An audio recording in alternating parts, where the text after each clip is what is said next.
The broken alien girl, she was small, thinner than a shadow, and quieter than a whisper. She moved like a ghost through the dark corners of the cargo bay.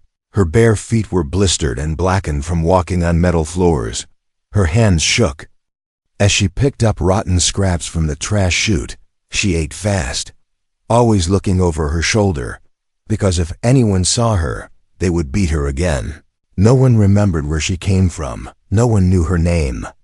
She was just it or thing to the rest of the crew. She didn't speak, not because she couldn't, but because no one ever asked her anything. The ship she lived on was called the Iron Soul, a massive cargo vessel moving goods across the galaxy. It was home to smugglers, soldiers, and monsters in uniforms. She was nothing here. Just a forgotten slave working in the shadows. But then, something changed. A new officer boarded the ship. A human, tall, clean, with sharp eyes and a calm voice. His name was Lieutenant Cole, and the moment he stepped onto the Iron Soul, he noticed her. He didn't say anything at first. He simply watched how the others ignored her, watched how she flinched whenever someone walked past, watched how she waited until everyone left the mess hall to sneak in and lick leftover crumbs. One night, Cole came into the lower deck and saw her crouched on the floor.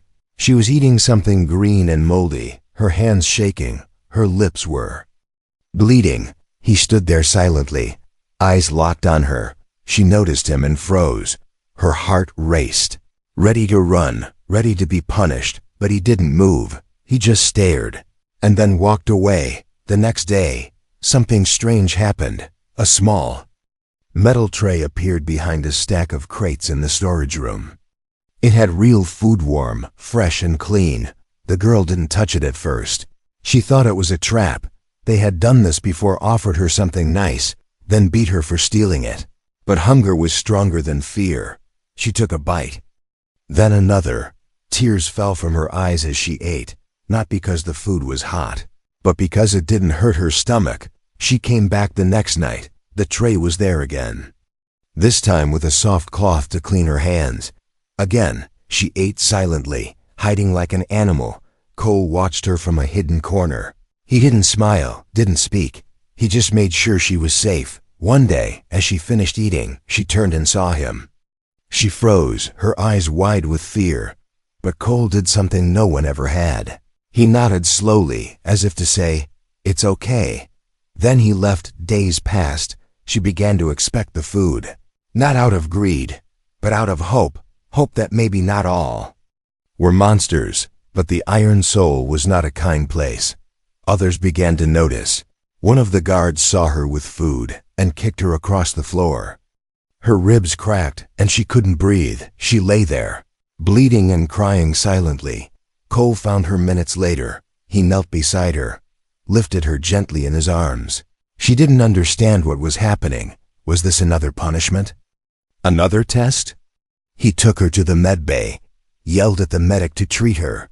When the medic hesitated, Cole slammed his hand on the table. "She's a living being," he said through gritted teeth.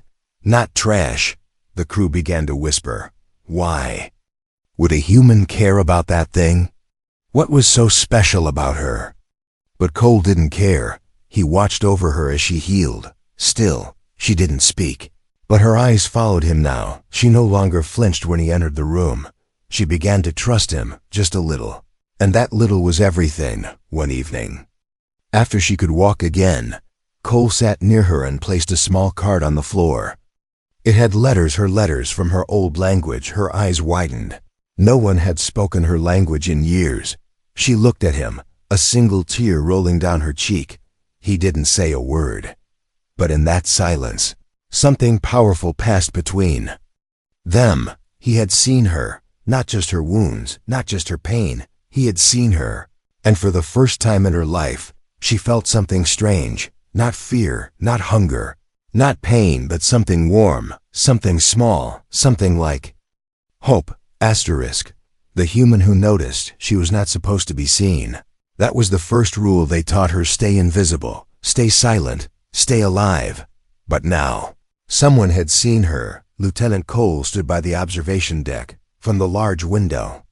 Stars flowed like rivers of light, but he wasn't watching space. He was watching the girl. She moved across the corridor like a shadow, limping slightly. Her eyes scanned the floor, always looking for scraps, her bones still healing from the last beating. But no one else even turned their head. She was still invisible to everyone except him. Cole clenched his jaw. He wasn't new to war. He had seen bodies torn apart, soldiers scream for their mothers. But somehow, this silent child, this walking skeleton, she disturbed him more than the battlefield ever did. He remembered her eyes, not wild like a beast, but quiet like someone who had given up long ago. And yet there was still something left in her gaze. Something he couldn't ignore. That night, he followed her from a distance, not close enough to scare her, but just enough to see where she slept. She curled up in a space between two coolant pipes. The floor was wet, and the air smelled like rust and oil. She used a piece of plastic as a pillow and held her thin arms tightly around her chest, like she was protecting what little of herself was left. Cole didn't sleep that night. Instead, he sat in his quarters, staring at the ceiling. A question burned in his mind. Why was a child living like this on a military cargo ship? The next morning, he went to the ship's records room. He asked for her file, but the system returned nothing, just a number, Unit 17B. Cargo handler, no birth record, no name, no species, no history. She's not a crew member, the officer told him. She's equipment. Cole said nothing, but his silence was louder than any scream. Over the next few days, he left food where she could find it. Not just rations, but warm meals, bread, soup, soft fruit, things she hadn't tasted in years, if ever. She took the food quietly, still unsure if it was safe, still looking for the hidden trap, but her body betrayed her. She was starving, and her hands reached before her mind could stop them. Sometimes she left a small object in return. A button, a piece of string, a broken bolt. It was all she had, but it was her way of saying thank you. Cole kept each item in a box under his bed. To him, they were more valuable than medals. One afternoon he saw her cleaning the fuel deck. Another officer kicked over a bucket on purpose, made her kneel and lick the oil from the floor. Others laughed. She obeyed without a sound, her face blank, her soul somewhere far away. Cole stepped forward, fast. His voice was calm, but sharp, like a blade. "Pick her up," he ordered. The crew froze. "She's not your concern," one of them said. Cole looked them in the eye. "She is now." He lifted her off the floor. Her body was so light. It felt like carrying paper. She didn't resist, didn't cry, didn't speak. But her fingers gripped the sleeve of his uniform, just for a second. In that small touch, he felt it again. The thing that haunted him, she still wanted to live later. That day, he sat in the command room alone. He replayed the moment in his mind. Over and over, he didn't know who she was, or why she was here. But one thing was clear. She didn't belong on this ship, and if no one else would protect her, he would. Even if it meant breaking every rule in the book. That night, she returned to her sleeping spot and found something she never expected. A blanket, clean and soft, folded carefully. On top of it, another tray of food and a note. She couldn't read human letters, but one symbol was drawn at the bottom, a hand holding another. She stared at it for a long time, and for the first time in years, he smiled, just a little. She didn't know what the future held, but one thing was certain. The human had noticed her, and nothing would ever be the same again.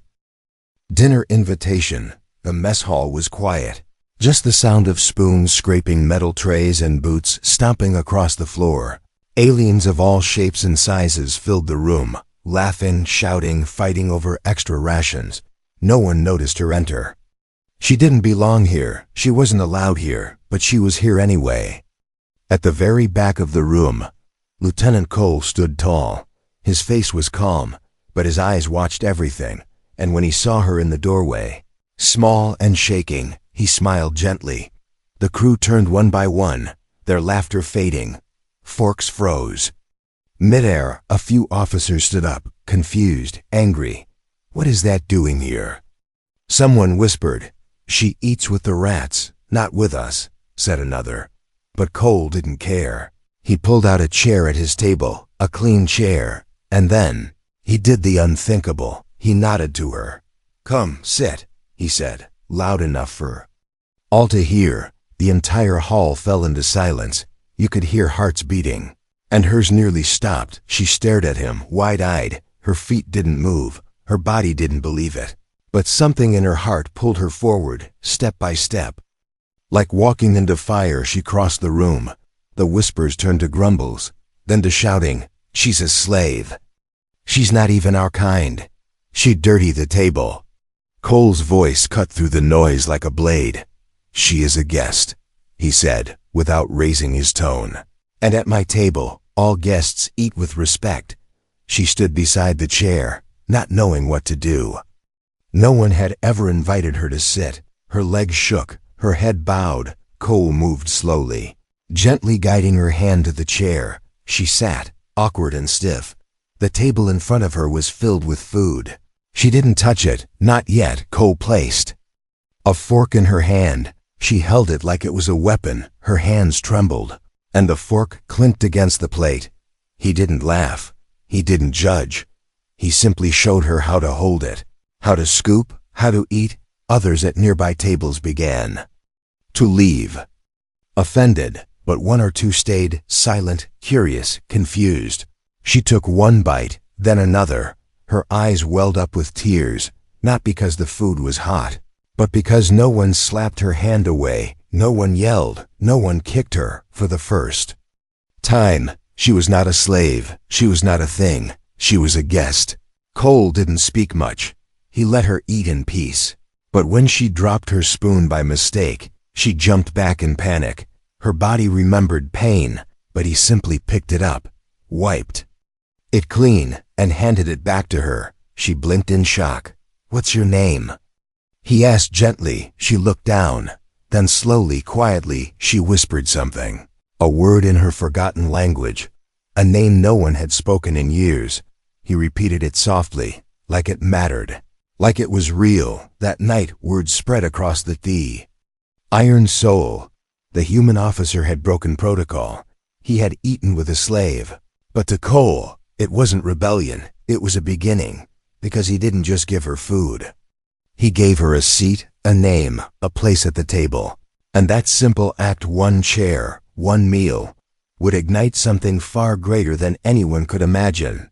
Asterisk the secret files. It began with a question, a quiet whisper in the back of Cole's mind, one that refused to go away. Who was she really?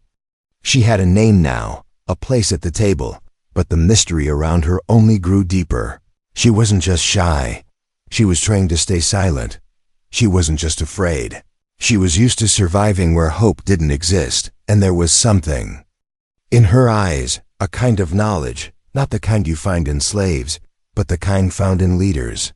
In Ayers, Cole sat in his cabin that night. The lights dimmed. The walls hummed with the quiet heartbeat of the ship. In front of him, a locked file flashed on the screen. Unit 17B, access. Denied, he frowned. Even high-ranking officers didn't have clearance. Why would a cargo slave's file be so heavily restricted? Cole wasn't a hacker, but war had taught him many things. How to break doors, and sometimes how to open digital ones. He slid a secure data spike into the terminal, bypassed the first level, then the second. And when the third wall fell, the screen turned black for a moment, then the truth appeared.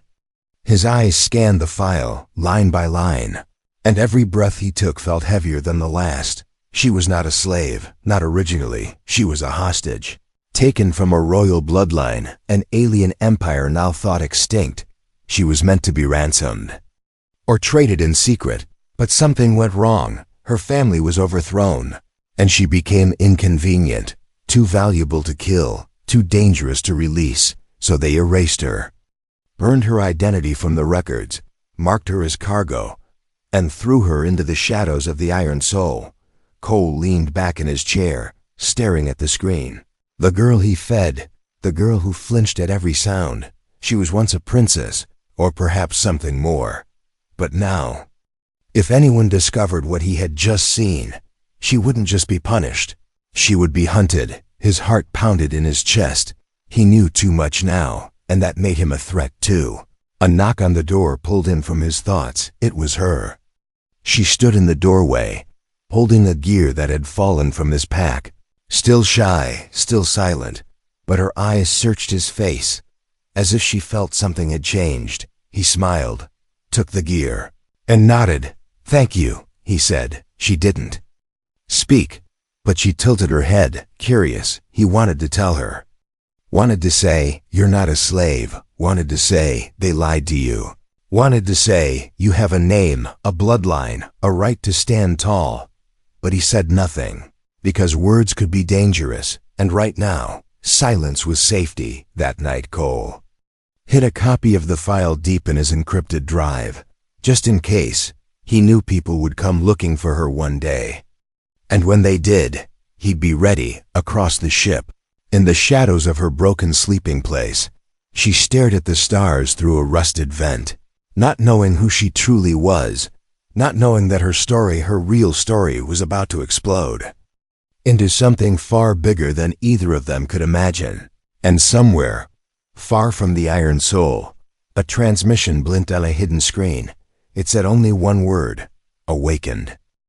The revolt had started with a spoon, not a gun, not a speech, not an explosion, just a simple spoon, dropped by a trembling hand.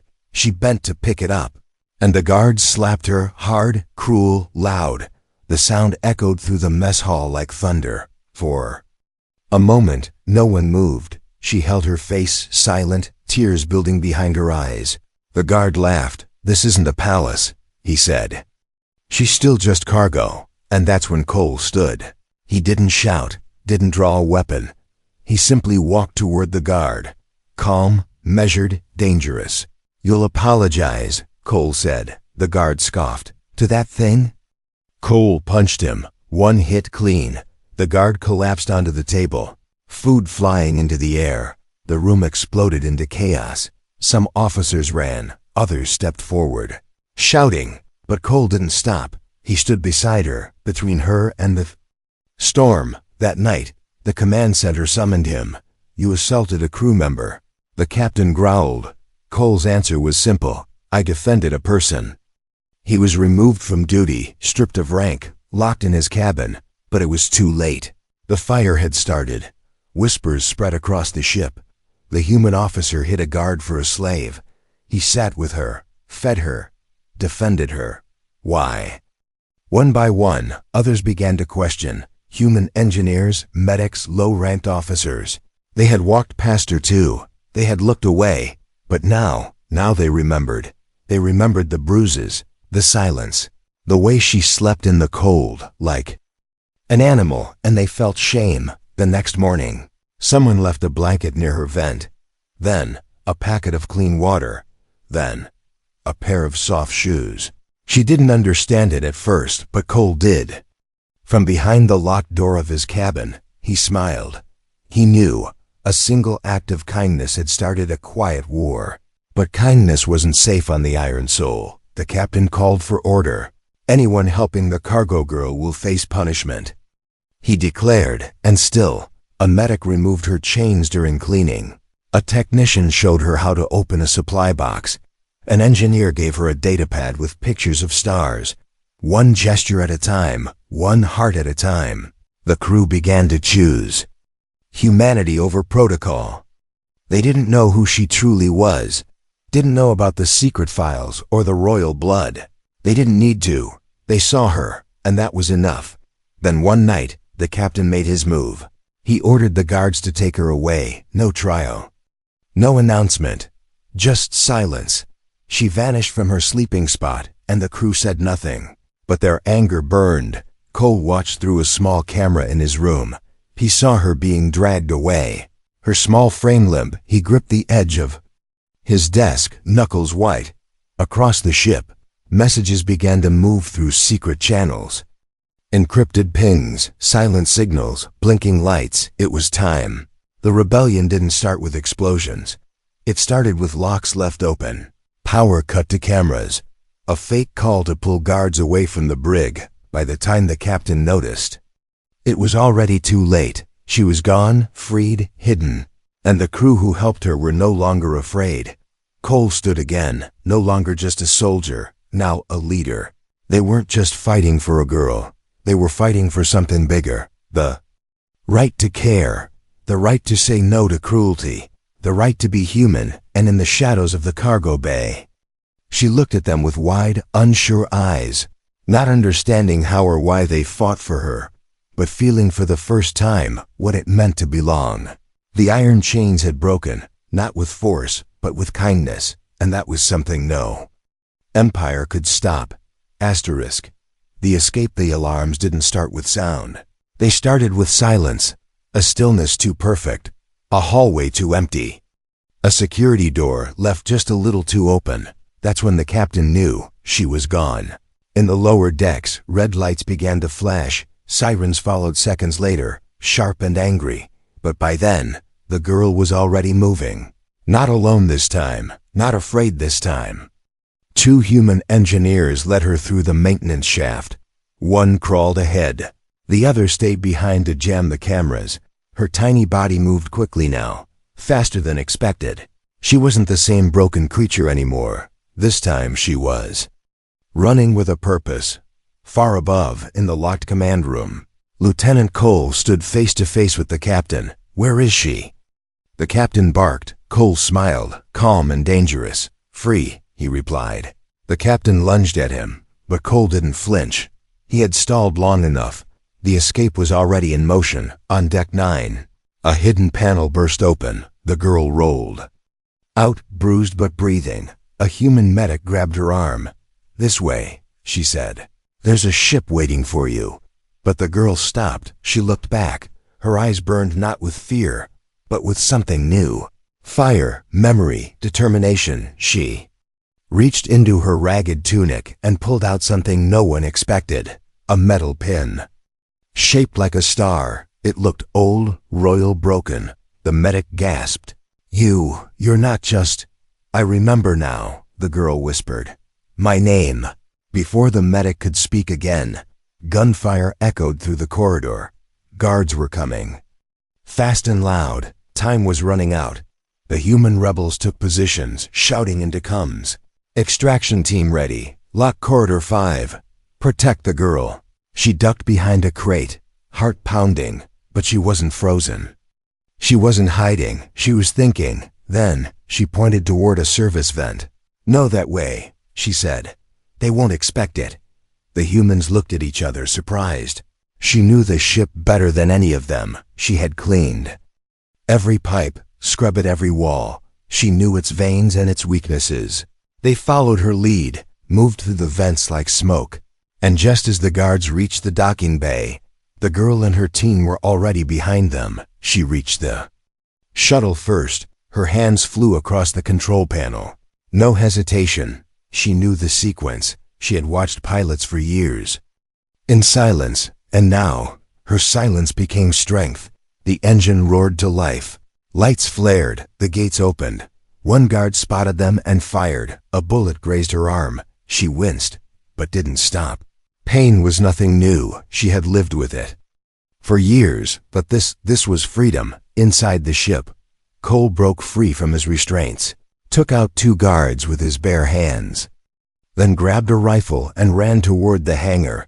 He made it just in time. The shuttle was lifting. He leaped through the open ramp as it rose, hitting the floor hard. The girl turned around, shocked. "You came," she whispered. "I told you." Cole said, smiling, "You're not alone anymore."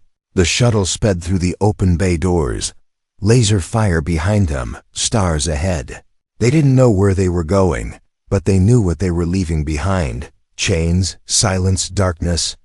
It was over. As the stars stretched into lines and the ship jumped into light speed, the girl looked out the window, her hand pressed to the glass.